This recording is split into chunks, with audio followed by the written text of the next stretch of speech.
കേന്ദ്ര ഗവൺമെന്റിന്റെ നിഷേധാത്മക സമീപനത്തെക്കുറിച്ച് എന്തായിരുന്നു അങ്ങയുടെ സമരത്തിൽ ഉന്നയിച്ച പ്രശ്നം? ഇവിടെ പറഞ്ഞ പ്രശ്നം വളരെ നന്നായി പ്രതിപക്ഷ നേതാവ് കാര്യം പറഞ്ഞു. നേരത്തെ ഞങ്ങൾ എല്ലാവരും കൂടി ചർച്ച ചെയ്തു. പക്ഷെ എന്തിനാണ് അനാവശ്യമായി ഒരു ഗവൺമെന്റിനെതിരായി ഇങ്ങനെ പ്രയാസങ്ങളും പ്രശ്നങ്ങളും ഉണ്ടാക്കാൻ വേണ്ടി ശ്രമിക്കുന്നത്? സാർ, അവിടെ വന്ന ചില ആളുകളെ നമുക്കറിയാമല്ലോ, നമ്മൾ ഒരുമിച്ച് കണ്ടതല്ലേ. ലഫ്റ്റനന്റ് കേണൽ ഋഷി, ജനറൽ മാത്യൂസിന്റെ നേതൃത്വത്തിലുള്ള 500 വളണ്ടിയർമാർ, അല്ല ആർമിക്കാർ, 18 സേനകൾ, കടാവർ ഡോഗ്സ് ഉൾപ്പെടെയുള്ള സംവിധാനങ്ങൾ. സാർ, ആ മന്ത്രിസഭ ഉപസമിതിയിൽ അംഗങ്ങളായിട്ടുള്ള ശ്രീ കേളു മിനിസ്റ്റർ ഇവിടെയുണ്ട്, ബഹുമാനപ്പെട്ട മുഹമ്മദ് റിയാസ് മിനിസ്റ്റർ ഉണ്ട്, ശ്രീ AK ശശീന്ദ്രൻ മിനിസ്റ്റർ ഇവിടെയുണ്ട്. സാർ,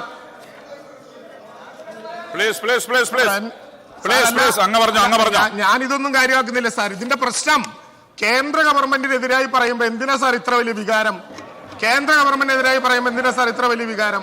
ഞാൻ വിഷയത്തിലേക്ക് കടക്കുന്നുള്ളൂ. ഞാൻ പ്രകോപനത്തിനില്ല സാർ. കേന്ദ്ര ഇടപെടൽ, ഞാൻ ഈ 4 മന്ത്രിമാരവിടെ ദിവസങ്ങളോളം നിന്ന ആളുകളാണ് സാർ. ഇവരുടെ കൂട്ടത്തിൽ ദിവസങ്ങളോളം നിന്ന ആളുകൾ. അതുകൊണ്ടാണ് ഞാൻ ആ പേര് പറഞ്ഞത്. ആ മന്ത്രിമാരോട് പോലും അവിടെ നിന്ന് പോയ ആർമിയുടെ സംഘം പറഞ്ഞത് ഇത്ര ഗംഭീരമായ ദുരന്ത നിവാരണ പ്രക്രിയ നടത്താൻ. ഞങ്ങൾ മാത്രമല്ല സാർ, പ്രതിപക്ഷ നേതാവിൻ്റെ കാര്യം ഞാൻ പറഞ്ഞു, അവിടുത്തെ MLA കാര്യം ഞാൻ പറഞ്ഞു, ജില്ലാ പഞ്ചായത്ത് പ്രസിഡന്റിന്റെ കാര്യം ഞാൻ പറഞ്ഞു, അവിടുത്തെ മറ്റ് MLA കാര്യം ഞാൻ പറഞ്ഞു. അവിടെ പ്രവർത്തിച്ചു കൊണ്ടിരിക്കുന്ന രാഷ്ട്രീയത്തിന് അതീതമായി മനുഷ്യർ നടത്തിയ ഒരു പ്രക്രിയ, കേരളം ഇതുവരെ കണ്ടിട്ടില്ലാത്ത ഏറ്റവും ഉജ്ജ്വലമായിട്ടുള്ള ഒരു ദുരന്ത നിവാരണ പ്രക്രിയയാണ്. ആ കാര്യം നമുക്ക് അവകാശപ്പെടാൻ എന്താണ് സാർ പ്രയാസം? കേന്ദ്ര ഗവൺമെന്റ് കേരളത്തിനോട് നടത്തിയ നടപടി നമുക്ക് അംഗീകരിക്കാവുന്നതാണ്. ഓഗസ്റ്റ് 9-ന് IMCT കേരളം സന്ദർശിച്ചു. ഇവിടെ ഓഗസ്റ്റ് 11-ന് ബഹുമാനപ്പെട്ട പ്രധാനമന്ത്രി കേരളം സന്ദർശിച്ചു. ഓഗസ്റ്റ് 17-ന് ആദ്യത്തെ മെമ്മോറാണ്ടം 1202 കോടി രൂപയുടെ നഷ്ടവുമായി ഈ കേരളം അവതരിപ്പിച്ചു. ആഗസ്റ്റ് 14-ന് പുതിയ ഒരു വിൻഡോ ഓപ്പൺ ചെയ്തു കേന്ദ്ര ഗവൺമെന്റ്. ഡിസാസ്റ്റർ പ്രവർത്തനങ്ങൾക്ക് വേണ്ടി നമുക്ക് ഇടപെടാൻ പറ്റുന്ന ഒരു വിൻഡോ ഓപ്പൺ ചെയ്തപ്പോൾ PDNA പ്രകാരമുള്ള അതിൻ്റെ കണക്ക് നോട്ടിഫൈഡ് ദിവസത്തിന് 3 മാസത്തിനുള്ളിൽ കൊടുക്കണം എന്ന് പറഞ്ഞപ്പോൾ അതിനേക്കാൾ മുമ്പ് നവംബർ 13-ാം തീയതി 2202 കോടി രൂപയുടെ പുനർനിർമ്മാണത്തിന് കൊടുത്തു. സാർ, എന്ത് നടപടിയാണ് കേന്ദ്ര ഗവൺമെന്റിന്റെ ഭാഗത്തു നിന്നുണ്ടായത്? ഇത്ര വലിയൊരു ദുരന്തമുണ്ടായിട്ട് ആ ദുരന്തത്തെ L3 ആയി പ്രഖ്യാപിച്ചതെന്നാണ്, ഡിസാസ്റ്റർ ഓഫ് സിവിയർ നേച്ചർ. എനിക്ക് മനസ്സിലാക്കാൻ കഴിഞ്ഞത് ആദ്യ മാസം IMCT റിപ്പോർട്ട് കൊടുത്തു. സാർ, ഇന്ത്യയുടെ ഹൈ ലെവൽ കമ്മിറ്റി കൂടാൻ പറ്റാത്തത് കൊണ്ട്, ആഭ്യന്തര മന്ത്രിക്ക് ഒഴിവില്ലാത്തത് കൊണ്ട് പിന്നെയും 2 മാസം അത് വെച്ചിരുന്നു. ആ 2 മാസം കഴിഞ്ഞ് 3-ാമത്തെ മാസം കേരളത്തിലെ ഈ ദുരന്തത്തെ ഡിസാസ്റ്റർ ഓഫ് സിവിയർ നേച്ചർ ആണെങ്കിൽ അത് പറയണ്ടേ സാർ? അപ്പോഴും അത് പറഞ്ഞില്ല. പിന്നെയും 2 മാസക്കാലം അത് പറയാൻ കേരളത്തിനോട് വൈകി. സാർ, കേരളത്തിന് കത്തയച്ചത് ജൂലൈ 30-ന് ദുരന്തമുണ്ടായി, ഡിസംബർ 30-നാണ്. 5 മാസക്കാലം ആ വിവരം കേരളത്തിനോട് പറയാതിരുന്നത് അങ്ങനെയുള്ള ദുരന്തത്തിൽ കേരളത്തിന് കിട്ടേണ്ട UN ഉൾപ്പെടെയുള്ള ഏജൻസികളുടെ സഹായം ലഭിക്കാനല്ലേ സാർ? ഇത് പറഞ്ഞു തുടങ്ങണ്ടേ നമ്മളത്? ഇവിടെ പറഞ്ഞല്ലോ കടബാധ്യതയെ കുറിച്ച്. കേരളത്തിലെ ഗവൺമെന്റ് കണക്കുണ്ടാക്കിയിട്ടുണ്ട് സാർ, കൃത്യമായ കണക്കുണ്ടാക്കിയിട്ടുണ്ട്. 30,62,57,895 രൂപ, 1207 കേസുകൾ, 779 ഫാമിലികൾ. സാർ, ആരാണ് ഈ കടം എഴുതിത്തള്ളാനുള്ള പ്രധാനപ്പെട്ട പങ്ക് വഹിക്കേണ്ടത്? 2005-ലെ ഡിസാസ്റ്റർ ആക്ട് പ്രകാരം, അതിന്റെ സെക്ഷൻ 13 പ്രകാരം കടങ്ങൾ എഴുതിത്തള്ളാൻ ദേശീയ ദുരന്ത നിവാരണ അതോറിറ്റി ഒരു തീരുമാനമെടുത്താൽ ആ മിനിറ്റിൽ ദേശസാൽകൃത ബാങ്കുകൾ അത് എഴുതിത്തള്ളും സാർ. സ്റ്റേറ്റ് ലെവൽ ബാങ്കിംഗ് കമ്മിറ്റിയിൽ മുഖ്യമന്ത്രി തന്നെ നേരിട്ട് പങ്കെടുത്ത് ഈ കാര്യം ബാങ്കുകളോട് അഭ്യർത്ഥിച്ചില്ലേ? അവർ പറഞ്ഞു കേന്ദ്രത്തിന്റെ നിർദ്ദേശം വരട്ടെ. കേരളം എന്തു ചെയ്തു? ആ ചോദ്യത്തിന് ഉത്തരവാണ് സാർ. എത്രയേറെ തർക്കമുള്ളപ്പോഴും ഞങ്ങൾ അഭിമാനത്തോടെ പറഞ്ഞിരുന്ന, നമ്മളെല്ലാവരും അഭിമാനത്തോടെ പറഞ്ഞിരുന്ന കേരളത്തിന്റെ സ്വന്തമായ കേരള ബാങ്ക് ഈ ദുരന്തമുണ്ടായ 1 മാസത്തിനകം ആ ബാങ്കിൽ കടമുള്ള മുഴുവൻ ചൂരൽമലക്കാരുടെ കടവ് എഴുതി തള്ളി സാർ. അതാണ് സാർ കേരളം കാണിക്കുന്ന മാതൃക. 10 കോടിയോളം രൂപ വരും സാർ. അതാണ് കേരളം കാണിക്കുന്ന മാതൃക. ഈ ഘട്ടത്തിൽ കേരളം എന്ന നാട് ഇന്ത്യയുടെ ഭാഗമല്ല എന്ന് ബോധ്യപ്പെടുത്തുന്ന വിധത്തിൽ അപകടകരമായ നടപടികളുമായി കേന്ദ്രം പോവുകയാണ് സാർ. ഇവിടെ നമ്മൾ പറയേണ്ട ഒരു കാര്യം ഞാൻ ഒറ്റ വാക്കിൽ പറഞ്ഞ് അവസാനിപ്പിക്കാം.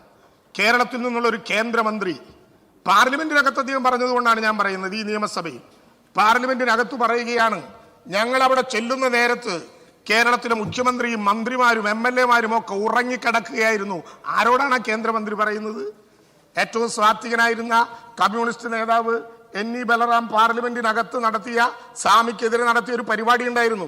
സത്യത്തിൽ കേരളത്തിലെ പാർലമെന്റ് അംഗങ്ങൾ അത് ചെയ്യേണ്ടതായിരുന്നു. അത്ര വൃത്തികെട്ട വിധത്തിൽ ജൂലൈ 30 ദുരന്തമുണ്ടായി 4 മണിക്ക് ഞങ്ങളെ വിളിച്ച് അടിയന്തരമായി അവിടെ പോകണം എന്നാവശ്യപ്പെട്ട കേരളത്തിന്റെ മുഖ്യമന്ത്രി, ആ പ്രവർത്തനങ്ങൾക്കിടയിൽ ഞങ്ങളോട് സംസാരിച്ച് അവിടേക്ക് എത്തിയ പ്രതിപക്ഷ നേതാവ്, ഈ മന്ത്രിസഭയിൽ അവിടെ എത്തിയ മഹാഭൂരിപക്ഷം അംഗങ്ങൾ, MLAയും ജനപ്രതിനിധികളും ഉൾപ്പെടെയുള്ളവർ കേരളത്തെ അപമാനിക്കാനും ഈ ദുരന്തത്തെ മറികടക്കാൻ കേരളത്തെ സഹായിക്കാത്ത വിധം കേരളത്തെ ഒറ്റപ്പെടുത്താനുള്ള നടപടികളുമായി പോകുന്ന കേന്ദ്ര ഗവൺമെന്റ് അല്ലേ സാർ ഇതിൽ ഏറ്റവും പ്രധാനപ്പെട്ട ഉത്തരവാദികൾ?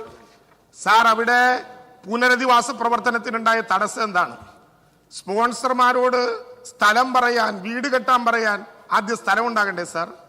ദുരന്തബാധിതരോട് ഇന്ത്യയുടെ ചരിത്രത്തിൽ ആദ്യമായി കൂടിയാലോചിച്ച് എവിടെ പുനരധിവാസം വേണം എന്ന് പറഞ്ഞത് ആരാ സാർ? ആഗസ്റ്റ് 23 ചീഫ് സെക്രട്ടറി അവിടെ നേരിട്ട് സന്ദർശിച്ച് ബഹുമാനപ്പെട്ട MLA ഉൾപ്പെടെയുള്ളവരുടെ സാന്നിധ്യത്തിൽ ക്യാമ്പുകളിൽ കഴിയുന്ന ദുരന്തബാധിതരോട് ഉൾപ്പെടെ ചോദ്യം ചോദിച്ചു. അവർ പറഞ്ഞു, ഞങ്ങൾക്ക് പരമാവധി മേപ്പാടിയിൽ വേണം, അല്ലെങ്കിൽ തൊട്ടടുത്ത് വേണം. സർ, 9 എസ്റ്റേറ്റുകൾ കണ്ടെത്തി, 25 ആദ്യം കണ്ടെത്തി, പിന്നെ അത് 9 ചുരുക്കി. അങ്ങേക്കറിയാം, അതിൽ കോട്ടനാട്, താഴെയരിപ്പറ്റ, ചുണ്ടേൽ, ഈസ്റ്റ് ചുണ്ടേൽ, നെടുമ്പാല, കൽപ്പറ്റയിൽ എൽസ്റ്റോൺ, ഓടത്തോട് എൽസ്റ്റോൺ, വെള്ളരിമലയിലെ പുതുക്കൊല്ലി. അതിൽ നിന്ന് ഏറ്റവും പറ്റുന്ന 2 എസ്റ്റേറ്റുകൾ എൽസ്റ്റോണും നെടുമ്പാലയും. സാർ, എന്നാ പ്രഖ്യാപിച്ചത്? ജൂലൈ 30 ദുരന്തമുണ്ടായി 64 ദിവസം കഴിഞ്ഞ ഒക്ടോബർ 3 ചേർന്ന കേരളത്തിലെ ക്യാബിനറ്റ് യോഗം ആ 2 ഭൂമിയും ഏറ്റെടുക്കാൻ തത്വത്തിൽ തീരുമാനിച്ചു സാർ. അന്ന് ആ ഭൂമി ഏറ്റെടുത്ത നടപടികളിൽ കോടതി ഇടപെട്ടില്ലായിരുന്നെങ്കിൽ യഥാർത്ഥത്തിൽ ഇപ്പോൾ ആ വീടുകളുടെ ലിൻഡൽ വാർക്കേണ്ടി വന്ന ഘട്ടത്തിലേക്ക് പോയനെ സാർ. 4-ാം തീയതി, ഒരു ദിവസം കൊണ്ട് ഗവൺമെന്റ് ഉത്തരവിറക്കി. കോടതിയിൽ കേസുമായി പോയി സാർ. ആ പിന്നെ എസ്റ്റേറ്റ് ഉടമകൾ കോടതിയിൽ കേസുമായി പോയത് കൊണ്ട് പ്രശ്നമില്ല. പക്ഷേ അവിടെ കേസുമായി പോയപ്പോ കോടതി പറഞ്ഞു, അവിടെയുള്ള ഒരു നടപടിയും, അങ്ങോട്ട് പ്രവേശിക്കാനുള്ള ഒരു നടപടിയും നാം നടത്തിക്കൂടാ. അത് നടത്തുകയെങ്കിലും ചെയ്തെങ്കിൽ ആ പ്രശ്നങ്ങൾ നമുക്ക് മാറുമായിരുന്നു. അവിടെ ജിയോഗ്രാഫിക്കൽ സർവേ വേണം, സോയിൽ ടെസ്റ്റ് വേണം, ഹൈഡ്രോളജിക്കൽ സർവേ വേണം. സാർ, ഡിസംബർ 27 ആ ഭൂമി നൽകാൻ, അവിടെ പ്രവേശിക്കാൻ കോടതി അനുവാദം നൽകുന്നത്. ഡിസംബർ 27 ആ നടപടി പ്രഖ്യാപിച്ച് ജനുവരി 1 ഇന്ത്യയുടെ ലോകത്തിന്റെ പിന്നെ ആദ്യ ദിനത്തിൽ, വർഷാദ്യത്തിൽ ജനുവരി 1 4 ദിവസം കൊണ്ട് കിഫ്കോണിനെ നടത്തിപ്പ് കമ്മിറ്റിയായി, ULCCയെ അതിന്റെ സംവിധാനങ്ങളായി, പ്രതിപക്ഷ നേതാവും മുഖ്യമന്ത്രിയും ഉൾപ്പെടെയുള്ള നിരീക്ഷണ കമ്മിറ്റി, ചീഫ് സെക്രട്ടറി നേതൃത്വം നൽകുന്ന പരിശോധനാ കമ്മിറ്റി, ഒരു സ്പെഷ്യൽ ഓഫീസർ. സാർ, 4 ദിവസം കൊണ്ട് ആ നടപടിക്രമങ്ങളുമായി പോയി. LARR 2013 അനുസരിച്ച് ഭൂമി ഏറ്റെടുക്കാൻ എത്ര കാലതാമസം വേണ്ടിവരും എന്ന ആളുകൾക്കറിയാം. എന്നാൽ കോടതി വിധിയുടെ അടിസ്ഥാനത്തിൽ ബോണ്ടിൽ പണം കൊടുക്കണമെന്ന് പറഞ്ഞിട്ട് പോലും അടിയന്തരമായി അവിടെയുള്ള മനുഷ്യർക്ക് പുനരധിവാസം നമ്മുടെ എല്ലാവരുടെയും കൂടി ഒരു പ്രശ്നമാണെന്നുള്ള ഒറ്റ കാരണം കൊണ്ട് ബോണ്ടിൽ നടപടി സ്വീകരിച്ചുകൊണ്ട് അതുമായി ബന്ധപ്പെട്ട് മുന്നോട്ട് പോവുകയാണ് സാർ. അവിടെ ടോപ്പോഗ്രാഫിക്കൽ സർവേയും ജിയോളജിക്കൽ സർവേയും ഹൈഡ്രോളജിക്കൽ സർവേയും സോയിൽ ടെസ്റ്റിങ്ങും ഉൾപ്പെടെ കഴിഞ്ഞ് ഭൂമി ബോണ്ട് അനുസരിച്ച് 10 ദിവസത്തിനകം ഏറ്റെടുക്കാൻ കഴിയുന്ന വിധത്തിലേക്ക് ആ നടപടി പോയി എന്ന് മാത്രമല്ല സാർ, ഞാൻ ഈ സഭയെ അറിയിക്കട്ടെ, നമുക്കെല്ലാവർക്കും ചേർന്ന്, ബഹുമാനപ്പെട്ട മുഖ്യമന്ത്രിയും പ്രതിപക്ഷ നേതാവും നമ്മളെല്ലാവരും ചേർന്ന് ഈ വരുന്ന മാർച്ച് മാസം 27 അവിടെ നിർമ്മിക്കുന്ന ടൗൺഷിപ്പിന്റെ തറക്കല്ലിട്ട നിർമ്മാണ പ്രവർത്തനത്തിലേക്ക് കേരളം പോകാൻ പോവുകയാണ്. നമ്മളെല്ലാവരും ഒരുമിച്ചായിരിക്കും ആ കാര്യങ്ങളിൽ ഉണ്ടാവുക എന്ന കാര്യം കൂടി ഞാൻ ഈ സഭയെ അറിയിക്കുകയാണ്. സാർ, മരണപ്പെട്ടവരായി കാണാതായവരെ പ്രഖ്യാപിച്ച ഇത്ര വേഗത്തിലുള്ളൊരു സംവിധാനം എവിടെയായിരുന്നു സാർ?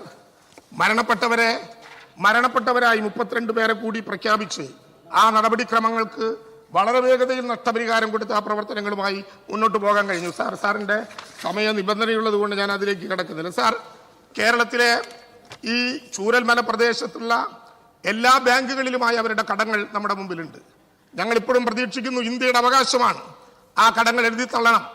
ആ കടങ്ങൾ എഴുതിത്തള്ളാത്ത പക്ഷം കേരളത്തിലെ വിവിധങ്ങളായ സാധ്യതകൾ പ്രയോജനപ്പെടുത്തി അവിടെയുള്ള മുഴുവൻ കടബാധിതരുമായി ആ കാര്യങ്ങൾ ആവശ്യമായ വിധത്തിൽ എല്ലാം നമ്മൾ ഒരുമിച്ചായിരിക്കും, എല്ലാം നമ്മൾ ഒരുമിച്ച് കൂടി ആലോചിക്കും. നിങ്ങളുമില്ല, നമ്മൾ ഒരുമിച്ചാണ് ഈ കാര്യത്തിൽ. നമുക്ക് പല അഭിപ്രായ വ്യത്യാസങ്ങളും രാഷ്ട്രീയമായിട്ടുണ്ടാകും, പക്ഷേ ചൂരൽമലയിൽ നമുക്ക് അഭിപ്രായ വ്യത്യാസങ്ങളില്ല. സാർ, മൈക്രോ പ്ലാനിനെ കുറിച്ച് ഇവിടെ പറഞ്ഞല്ലോ. മൈക്രോ പ്ലാൻ ദുരന്തം നേരിട്ടോ അല്ലാതെയോ ബാധിച്ച 1112 കുടുംബങ്ങളുടെ പുനരധിവാസത്തിനും അടിയന്തര സഹായം ലഭ്യമാക്കുന്നതിനും ആവശ്യമായ ഹ്രസ്വകാല ദീർഘകാല ഇടപെടലുകൾ ഉൾക്കൊള്ളിച്ചുകൊണ്ടുള്ള ഒരു മൈക്രോ പ്ലാൻ. സാർ, ആരോഗ്യത്തിൽ 1290 കുടുംബങ്ങൾ, പോഷകാഹാരത്തിൽ 323, വിദ്യാഭ്യാസത്തിൽ 750, ഉപജീവനത്തിൽ 1890. ഞാൻ വായിക്കുന്നില്ല സാർ. നടപടികൾ എടുത്തു മുന്നോട്ട് പോവുകയാണ്. ബഹുമാനപ്പെട്ട അംഗം പോസിറ്റീവായ കാര്യമാണെങ്കിലും പറഞ്ഞു വന്നപ്പോൾ ആളുകൾ കേട്ടാൽ ചെറിയ നെഗറ്റീവാണെന്ന് തോന്നും. കേരളത്തെക്കുറിച്ച് എന്ത് കരുതും സാർ? കേരളം തുടർ ചികിത്സയ്ക്ക് പണം കൊടുക്കാത്ത സ്ഥലമാണ് സാർ. തുടർ ചികിത്സയ്ക്ക് പണം കൊടുക്കുന്നതിന് വേണ്ടിയിട്ടുള്ള കൃത്യമായ മാനദണ്ഡം. സർക്കാർ ആശുപത്രികളിൽ സൗജന്യ ചികിത്സ, ദീർഘചികിത്സ. ഞാൻ പറയാം ദീർഘചികിത്സ സർക്കാർ ആശുപത്രികളിൽ ലഭ്യമല്ലാത്തവർക്ക് മെഡിക്കൽ ബോർഡ് പരിശോധിച്ച് കോഴിക്കോട്, വയനാട് ജില്ലകളിൽ സൗജന്യ ചികിത്സ ബില്ലുകൾ DMOക്ക് സമർപ്പിക്കുന്ന പക്ഷ നടപടി. അടിയന്തര ചികിത്സയ്ക്ക് KSP എംപാനൽ ചെയ്ത ആശുപത്രികളിൽ അടിയന്തര ചികിത്സ ബില്ലുകൾ പിന്നീട് നൽകുക. 5 ലക്ഷം രൂപയുടെ ഒന്നും ഒരു ബാധ്യതയില്ല സാർ. ഞാൻ എങ്ങനെ തന്നെ വിചാരിച്ചാലും കേരളത്തിലെ ജനങ്ങളോട്, ഈ സഭയോട് ഹൃദയത്തിൽ തൊട്ട് പറയുന്നു, അവിടെ തുടർ ചികിത്സയോ അടിയന്തര ചികിത്സയോ വേണ്ടി വന്ന ആരെല്ലാം ഉണ്ടായാലും, ഇനി എത്ര കാലം ആർക്കെല്ലാം വേണ്ടി വന്നാലും അതിന്റെ പൂർണ്ണമായ പണം കേരളത്തിലെ ഗവൺമെന്റ് വഹിക്കും എന്ന കാര്യത്തിൽ ഒരു സംശയവും വേണ്ട. 5 ലക്ഷം എന്തെങ്കിലും സാങ്കേതിക തടസ്സമായിരിക്കും, ആ കാര്യം നമുക്ക് നോക്കാം. ഒരു പ്രയാസവും അക്കാര്യത്തിൽ ഉണ്ടാകില്ല സാർ. തെറ്റായ കാര്യം ഞാൻ നേരത്തെ പറഞ്ഞതാ, ഈ കേരളത്തെ കുറിച്ച് കുറെ തെറ്റായ കാര്യങ്ങൾ ഇങ്ങനെ പ്രചരിപ്പിക്കാൻ പാടുമോ സാർ? ആ ദുരന്ത സ്ഥലത്ത് നമ്മൾ നിൽക്കുമ്പോൾ നമ്മൾ കേട്ടതല്ലേ, കേരളത്തിലെ ഗവൺമെന്റ് എന്ന് പറഞ്ഞാൽ ഞാനടങ്ങുന്ന ഭരണപക്ഷമല്ല, ഈ പ്രതിപക്ഷവും കൂടി നമ്മൾ കേരളം ആ ദുരന്ത നിവാരണ സ്ഥലത്ത് എല്ലാവർക്കും ഭക്ഷണം കൊടുത്ത് മുന്നേറിയപ്പോ അതുവരെ ഭക്ഷണ വിതരണ സംഘം കൊടുക്കാത്ത ബ്രെഡ് പൂത്ത കഥ അവിടെ ഉണ്ടായി സാർ. കൊടുക്കാത്ത ബ്രെഡ് എങ്ങനെയാണ് പൂക്കുക സാർ? അതുവരെ ദുരന്ത നിവാരണ സ്ഥലത്ത് ഒരിടത്തും കൊടുക്കാത്ത ബ്രെഡ് പൂത്ത കഥ നമ്മുടെ നാട്ടിലുണ്ടായി. എവിടെയാ ബ്രെഡ് പൂക്കുക? കൊടുക്കാത്ത ബ്രെഡ് സാർ. ആഗസ്റ്റ് 17 കേരളം കേന്ദ്ര ഗവൺമെന്റിന്റെ മുമ്പിൽ കൊടുത്ത മെമ്മോറാണ്ടം, അത് ആഗസ്റ്റ് 23 കോടതിക്ക് സമർപ്പിച്ച memorandum, the cost estimated, the cost involved and estimated to be എന്ന മുഖവരയോടെ കേരളം കേന്ദ്ര ഗവൺമെന്റിന്റെ മുമ്പിൽ കൊടുത്ത മെമ്മോറാണ്ടത്തെ പോലും മൃതദേഹം ബൊറോ നടപടിക്ക് വിധേയമാക്കാൻ കേരള ഗവൺമെന്റ് പണം മേടിച്ചു എന്ന് പ്രഖ്യാപിച്ച നടപടി, പ്രചരിപ്പിച്ച നടപടി കേരളത്തിലുണ്ടായില്ലേ? സർക്കാർ ഭയക്കുന്നില്ല സാർ. ഞങ്ങളെല്ലാവരെയും കൂട്ടിയോജിപ്പിച്ചുകൊണ്ട് ഏറ്റവും ശ്രദ്ധേയമായ നടപടികളിലേക്ക് നമ്മൾ ഒരുമിച്ച് പോവുകയാണ്. ഈ 2B ലിസ്റ്റ് നേരത്തെ ബഹുമാനപ്പെട്ട അംഗം പറഞ്ഞതുകൊണ്ട് ഞാൻ പറയാണ്. 8th GLPSC സ്കൂള്, പുഞ്ചിരിമുറ്റം വണറാണി, മുണ്ടക്കൈ പുഞ്ചിരിമുറ്റം, ചൂരൽമല മുണ്ടക്കൈ 11ാം വാർഡിൽ, Chooralmala high school road, foreman road, new village office road, new village Gopimoola road, Attamala road 12ഉം 10ഉം വാർഡുകളിൽ സാർ, ഇവിടെ താമസിക്കുന്ന ഐസൊലേറ്റഡ് ആയിട്ടുള്ള മനുഷ്യരുടെ പ്രശ്നങ്ങൾ ഈ ഗവൺമെന്റിന് അറിയാതെയാണോ? നമുക്ക് എല്ലാവർക്കും ഒരുമിച്ച് അറിയാവുന്നതല്ല, നമ്മൾ ഒരുമിച്ച് പോയതല്ലേ എവിടെയെല്ലാം. അവിടെയുള്ള പ്രശ്നങ്ങളിൽ 2B ലിസ്റ്റ് പ്രഖ്യാപിച്ചിട്ടേ ഉള്ളൂ. അവിടെ നമ്മളൊരു ഐസൊലേറ്റഡ് എന്ന നിർവചനം എങ്ങനെയുണ്ടാവുക? അവിടേക്ക് പോകാൻ പറ്റാതെ ഒറ്റപ്പെടുന്നവർ, നേരത്തെ പറഞ്ഞ സാസ്കിയിലോ 120 കോടിയിലോ വെച്ച് അവിടെ വീട് നിർമ്മിച്ച്, അല്ല അവിടെ റോഡ് നിർമ്മിച്ചവർക്ക് പോകാനുള്ള വഴി എത്തിയാൽ പിന്നെ പുതിയ വീടിന്റെ ആവശ്യം ഉണ്ടാകില്ല സാർ. ഞാൻ അവസാനിപ്പിക്കുന്നു. അപ്പൊ അതുകൊണ്ട് അങ്ങനെ ആരെങ്കിലും ഒറ്റപ്പെട്ടിട്ടുണ്ടെങ്കിൽ അവർക്ക് പരാതി നൽകാം. അവരുടെ പരാതി സർക്കാർ കേൾക്കും. ആ പരാതിയിൽ പോസിറ്റീവായ നടപടി ഉണ്ടാകും. അങ്ങനെ പോകും വരെ, അവിടേക്ക് വീടുകളിൽ തിരിച്ചു പോകും വരെ, അങ്ങനെ ഒറ്റപ്പെട്ട് വഴിയില്ലാത്തവരുടെ 6000 രൂപ CMDRF-ൽ നിന്ന് കൊടുക്കുന്ന നടപടി ഒരു ദിവസവും വൈകാതെ കൃത്യമായി അവർക്ക് കൊടുക്കും. അതിനുള്ള നടപടി കേരളത്തിലെ ഗവൺമെന്റ് ഉണ്ടാക്കും സാർ. ഞാൻ അവസാനിപ്പിക്കുമ്പോ ഒരു കാര്യം കൂടി പറഞ്ഞോട്ടെ. വ്യവസായികളെ, ചൂരൽമലയ്ക്ക് യഥാർത്ഥത്തിൽ ഒരു ഡിസൈൻ ഉണ്ടാക്കുകയാണ്. ചൂരൽമല ജംഗ്ഷന് അങ്ങോട്ട് കൂടി ആലോചിച്ചായിരിക്കും. നോഗോ സോണിൽ പെടാത്ത സ്വകാര്യ ഭൂമികൾ ഉൾപ്പെടെ കാൽക്കുലേറ്റ് ചെയ്തുകൊണ്ട് ചൂരൽമലയ്ക്ക് ഒരു പുതിയ ഡിസൈൻ നമ്മൾ ഉണ്ടാക്കുകയാണ് സാർ. ചൂരൽമലയ്ക്ക് ഉണ്ടാകുന്ന പുതിയ ഡിസൈൻ മാത്രമല്ല, ചൂരൽമലയിലെ വ്യാപാരികൾ ഉൾപ്പെടെ പുനരധിവസിപ്പിക്കുന്നതിന്, അങ്ങ് വ്യാപാരികളുടെ കാര്യം മാത്രമേ പറഞ്ഞുള്ളൂ, അതാണ് എന്നെ അത്ഭുതപ്പെടുത്തിയത്. യഥാർത്ഥത്തിൽ അവിടെ ജീപ്പ് ഓടിക്കുന്നവർ ഉൾപ്പെടെ നമ്മൾ ഒരുമിച്ച് കണ്ടതാണ്. 600ഓളം ജീപ്പ് ഡ്രൈവർമാരുണ്ട്. അവർക്ക് പോകാൻ ഇനി ഇടയില്ല. അവരുടെ ജീപ്പ് തകർന്നിട്ടില്ല. അവരുൾപ്പെടെയുള്ളവരെ പുനരധിവസിപ്പിക്കുന്ന നടപടിക്രമങ്ങളിലേക്കായിരിക്കും നമ്മൾ പോകാൻ വേണ്ടി പോവുക സാർ. ഒരൊറ്റ ദുരന്ത ബാധിതനെയും അവിടെ ഒറ്റപ്പെടുത്തില്ല. ഈ ദുരന്തത്തിൽ ഏതെങ്കിലും വിധത്തിലുള്ള നഷ്ടമുള്ള ഒരാളെയും അവിടെ ഒറ്റപ്പെടുത്തില്ല. ഏതെങ്കിലും വിധത്തിൽ ലിസ്റ്റിൽപ്പെടാത്തവർ, ബഹുമാനപ്പെട്ട അംഗം പറഞ്ഞ വ്യക്തിപരമായി പറഞ്ഞൊരു കാര്യം കൂടി പറഞ്ഞ് ഞാൻ അവസാനിപ്പിക്കാം. സാർ, ഞാൻ ആ പഞ്ചായത്തിനെയോ ജില്ലാ പഞ്ചായത്ത് പ്രസിഡന്റിനെയോ അവിടെയുള്ള തദ്ദേശ സ്വയംഭരണ സ്ഥാപനങ്ങളുടെ സേവനത്തെയോ സാർ ഒരു ഘട്ടത്തിലും ഞാൻ എതിർത്ത് പറഞ്ഞിട്ടില്ല. സാർ ഞാൻ പറഞ്ഞത് പറയാം സാർ. ഞാൻ പറഞ്ഞത് ഇവിടെ ആവർത്തിച്ചതുപോലെ സർക്കാർ ലിസ്റ്റ് പുറത്തിറക്കി എന്ന് പറയുമ്പോൾ ഇതിന്റെ സ്റ്റാറ്റ്യൂട്ടറി അതോറിറ്റി ആരാണ് എന്ന് ഞാൻ പറഞ്ഞു സാർ. സ്റ്റാറ്റ്യൂട്ടറി അതോറിറ്റി ജില്ലാ കളക്ടർ ചെയർമാനും ജില്ലാ പഞ്ചായത്ത് പ്രസിഡന്റ് വൈസ് ചെയർമാനുമായ DDMA ആണ്. അവര് എല്ലാം അംഗീകരിച്ചു പോയി എന്ന് ഞാൻ പറഞ്ഞില്ല. അവര് കൂടി ഉൾപ്പെട്ട ഒരു കമ്മിറ്റി തയ്യാറാക്കിയ കരടാണ്. അതിൽ പരാതി ഉണ്ടെങ്കിൽ രേഖപ്പെടുത്താൻ സമയമുണ്ട്. DDMAക്ക് പൂർത്തീകരിക്കാൻ പറ്റാത്ത പ്രശ്നം വരുമ്പോൾ മാത്രമേ സർക്കാർ ഇടപെടൂ. നേരത്തെ സർക്കാർ ഇടപെട്ടാൽ അത് സ്വജനപക്ഷപാതത്തിന് തുല്യമാകും. അങ്ങനെ ഇടപെടാൻ പാടില്ല. ദുരന്ത നിവാരണ ആക്ട് അനുസരിച്ച് പ്രവർത്തിക്കുമ്പോൾ അങ്ങനെ ഇടപെടാൻ പാടില്ല. സാർ, നമുക്കൊരു ധാരണയുണ്ടാകണം.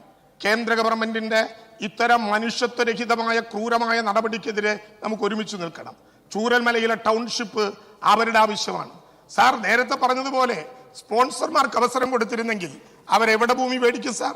ആ വയനാട്ടിലെ മഹാഭൂരിപക്ഷം ഭൂമികളും മേടിച്ചവരുണ്ട്, ഇല്ലെന്ന് ഞാൻ പറയുന്നില്ല. മഹാഭൂരിപക്ഷം ഭൂമികളും 81(3) എക്സംഷൻ പ്രകാരം എസ്റ്റേറ്റ് ആയതോ അല്ലെങ്കിൽ KLR ആക്ട് അനുസരിച്ച് ഏതെങ്കിലും വിധത്തിലുള്ള കെട്ടുപാടുകളിൽ കിടക്കുന്ന ഭൂമിയാണ്.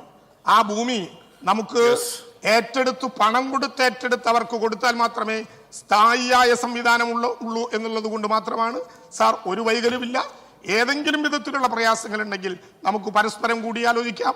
ഒരു പ്രയാസങ്ങളുമില്ലാതെ ലോകത്തിന്റെ മുമ്പിൽ മഹനീയമായ കേരളത്തിന്റെ പുനർനിർമ്മാണ ഈ പ്രവർത്തനത്തെ, പുനരധിവാസ പ്രവർത്തനത്തെ ഒരു മനസ്സായി നിന്നുകൊണ്ട് നമുക്ക് അംഗീകരിക്കണം എന്നാണ് പറയാനുള്ളത്. ഒരു വൈകലും ഉണ്ടായിട്ടില്ല എന്ന കാര്യം ബഹുമാനപ്പെട്ട അംഗം മറ്റു പ്രത്യേക കാര്യങ്ങളൊന്നും സൂചിപ്പിക്കാത്തത് കൊണ്ട് അത്തരം ഈ പറയുന്ന കാര്യങ്ങളിലെല്ലാം നടപടിയെടുത്ത കാര്യങ്ങളാണെന്നും ഏതെങ്കിലും നടപടികൾ ഉണ്ടെങ്കിൽ തുടർന്ന് നമുക്ക് ആലോചിക്കാം എന്നുകൂടി സൂചിപ്പിച്ചുകൊണ്ട് സാർ, ഇതിൻ്റെ കാര്യങ്ങളുമായി ബന്ധപ്പെട്ട കാര്യങ്ങൾ ഞാനിവിടെ ചുരുക്കുന്നു.